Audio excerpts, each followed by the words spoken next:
Baik, selamat pagi anak-anak sekalian. Selamat pagi, Bro. Dan selamat pagi berkah dalam untuk kita semua. Pada pagi hari ini kalian dalam keadaan sehat atau enggak ini? Sehat. Dan sebelum kita mulai pembelajaran kita, marilah kita awali dulu pembelajaran kita dengan doa. Bukaan dulu, ada yang berani untuk mengawali dengan doa? Saya. Ya, baik, silahkan Gisel untuk maju depan untuk mengawali dengan doa.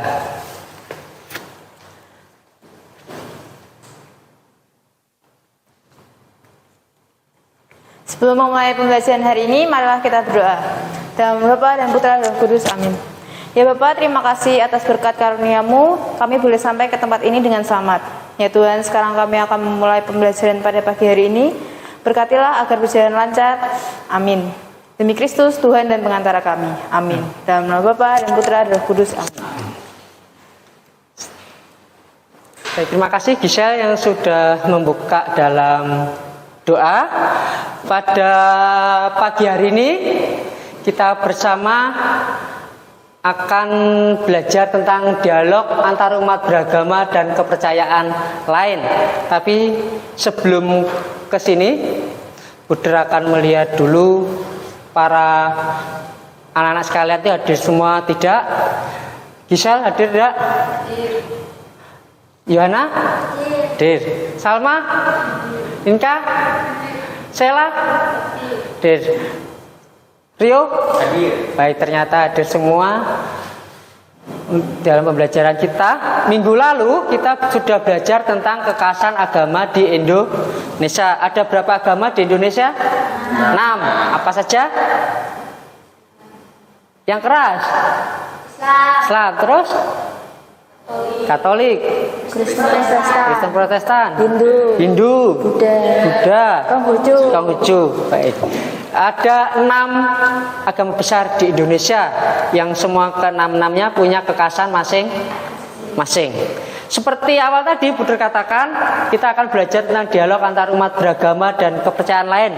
Mengapa kita harus belajar ini?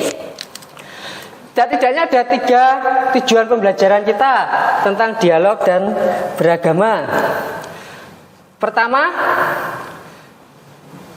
kita diminta untuk mampu mengkritisi peristiwa intoleransi yang terjadi di Indonesia. Yang kedua, peserta didik dalam kelompok mampu menganalisa kegiatan-kegiatan kerjasama dan dialog antar umat beragama untuk membangun toleransi. Yang ketiga, kalian semua diminta nantinya mampu melakukan aksi nyata untuk berdialog dan bekerja sama dengan umat beragama lain. Ini tujuan kita mempelajari tentang dialog dan kerjasama dengan umat beragama lain. Nah, dalam pembelajaran kita nanti yang kita pelajari seperti ini. Baik, sebelum kita lanjut pembelajaran, kita bisa sharing-sharing dulu tentang pengalaman kita sewaktu kita bergaul dengan orang lain. Mungkin ada yang berani untuk sharing. Ya, silahkan Caca untuk maju ke depan. Selamat pagi, brother dan teman-teman semua. Selamat pagi.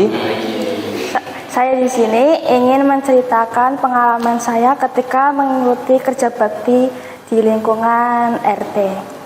Pada waktu itu RT saya mengadakan kerja bakti di lingkungan, tetapi kebanyakan warga RT saya beragama Islam.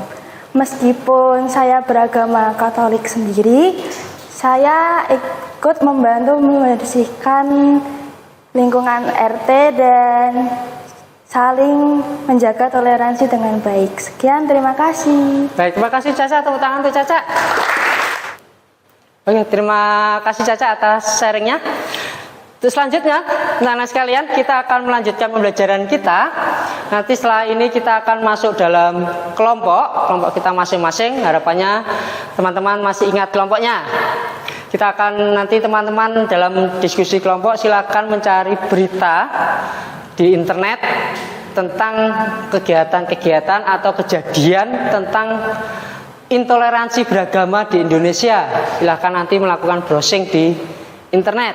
Ini Buder juga menyontohkan salah satu kejadian intoleransi. Buder menemukan di sini. Nanti silakan teman-teman mencari yang lain. Nanti juga di diskusi, silakan teman-teman mendiskusikan tentang ajaran gereja Nostra Aetate artikel 2. Silakan nanti bahannya diambil di link yang sudah Buder berikan. Nah, nanti sebagai bahan untuk diskusi, ini Buder juga memberikan link untuk materi ajarnya. Silakan nanti lihat di link sama buku pembelajaran halaman 126 sampai 132. Pertanyaan-pertanyaannya untuk bahan diskusi, ini untuk menjadi bahan diskusi, atau nanti teman-teman silakan melihat di LKPD masing-masing. Yang tadi malam Buder sudah WA ke kalian. Silakan LKPD-nya dibuka, apa yang harus didiskusikan dengan bahan-bahan yang Buder berikan di depan tadi. Mengerti tugasnya? Baik. Kalau sudah mengerti, silakan masuk ke dalam kelompok kalian masing-masing. Ya, silakan untuk berdiskusi dengan baik dengan teman-temannya. Silakan mencari link yang di internet yang mengandung kasus intoleransi di Indonesia.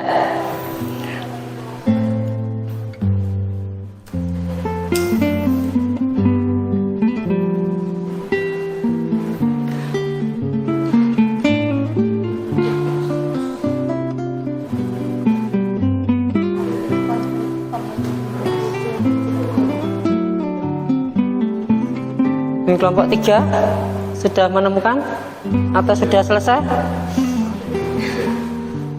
Buder rasa cukup untuk diskusinya karena saya lihat sudah pada kelar semua hasil diskusi. Baik, terima kasih hasil diskusinya. Mari kita tampilkan bersama hasil diskusi dari kelompok 1, 2, 3. Silakan dari kelompok 1 untuk menampilkan hasil diskusinya atau menyampaikan hasil diskusi kelompok. Silakan kelompok 1 untuk ke depan untuk membagikan hasil temuannya. Selamat pagi Buder dan teman-teman. Hari ini kelompok kami akan mempresentasikan hasil diskusi yang didapat. Jadi artikel yang kami dapat yaitu penolakan pembangunan gereja di Cilegon.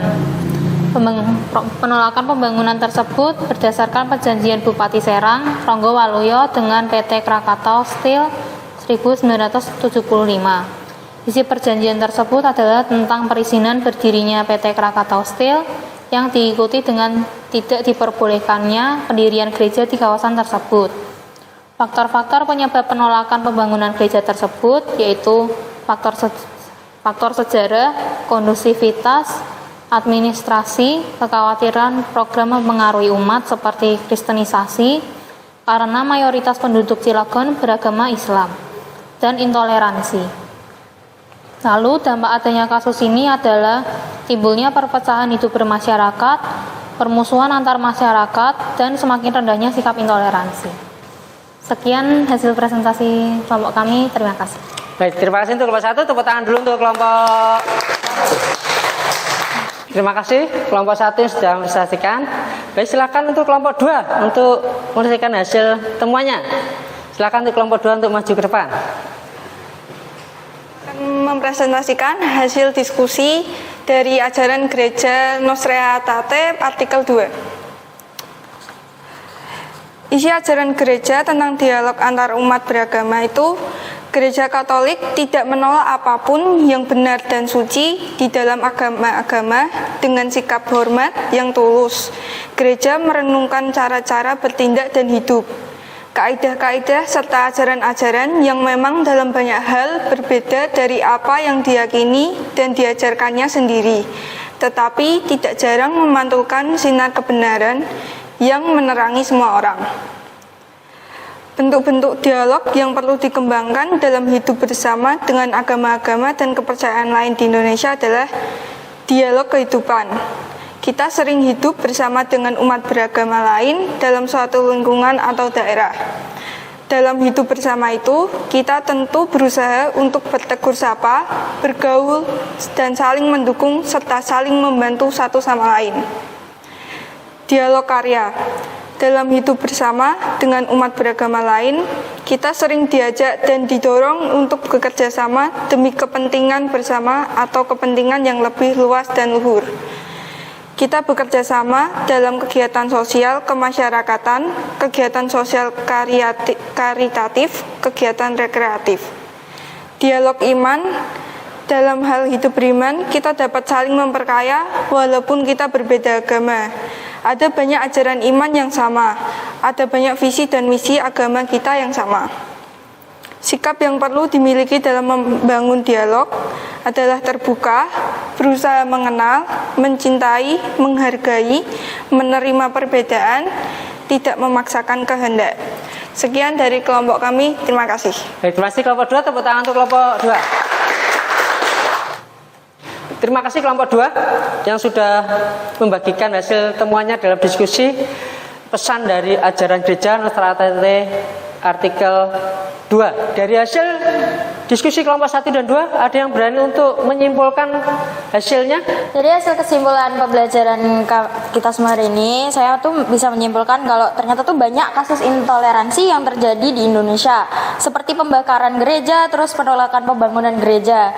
Nah, kita tuh sebagai umat beragama harus saling menghormati dan toleransi pada semua umat beragama dan kepercayaan. Dengan cara kita dapat bergaul dengan siapa aja tanpa mandang agamanya apa. Lalu kita bisa saling mendukung satu sama lain dan juga bersikap sopan dan ramah. Gereja juga menanggapi intoleransi, yaitu gereja mengajak seluruh umat Katolik agar bijaksana dan menyebarkan antar kasih dengan penganut dan kepercayaan agama yang lainnya. Sekian kesimpulan dari saya. Terima kasih. Kalian sudah menampilkan hasil diskusi bersama, mulai dari penemuan-penemuan kasus-kasus intoleransi dan sebab-sebab intoleransi, dan bagaimana gereja berusaha untuk mencegah kasus intoleransi itu terjadi. Kita akan melihat bersama nih sikap-sikap gereja terhadap agama lain supaya intoleransi itu tidak terjadi. Yang pertama, menurut ajaran gereja Nostra Aetate artikel 2 yang disampaikan oleh kelompok tadi baik, sangat-sangat baik, bahwa setidaknya ada 2 yang ditemukan untuk pihak gereja supaya intoleransi itu tidak terjadi. Dari 2 sikap gereja ini, kira-kira kita sebagai orang Katolik diminta oleh gereja untuk berbuat apa? Menghormati perbedaan. Ya, menghormati perbedaan yang ada. Ada yang lain selain menghormati? Tidak menolak apapun yang benar dan suci di agama lain. Ya, yang kedua, tidak menolak yang suci di agama yang lain. Jadi gereja meminta sikap kita menghormati perbedaan yang ada dan menerima hal-hal yang baik atau yang suci di agama-agama yang lain. Ya, terima kasih. Pagi hari ini anak sekalian sudah berdiskusi dengan baik untuk menemukan kasus-kasus toleransi dan penyebabnya, dan sikap gereja harus bertindak apa supaya intoleransi tidak terjadi. Dan kalian semua juga sudah tahu sikap apa yang harus dibuat supaya intoleransi tidak terjadi di sekitar kita. Kita akhiri pembelajaran kita. Mari kita tutup dalam doa. Siapa yang berani untuk pimpin dalam doa? Saya. Oke, Akira, silakan. Mari kita akhiri dengan berdoa. Dalam nama Bapa dan Putra dan Roh Kudus. Amin. Ya Tuhan, kami berterima kasih atas segala perlindungan-Mu pada kesempatan pembelajaran kami hari ini. Kami ingin pulang, lindungilah kami dalam perjalanan kami agar kami dapat sampai dengan selamat ke rumah. Demi Kristus Tuhan dan pengantara kami. Amin. Amin. Dalam nama Bapa dan Putra dan Roh Kudus. Amin. Ini silakan kalian semua melanjutkan pembelajaran kalian. Tetap semangat. Tuhan memberkati. Terima kasih untuk pagi hari ini. Selamat pagi, berkah dalam. Pagi berkah dalam.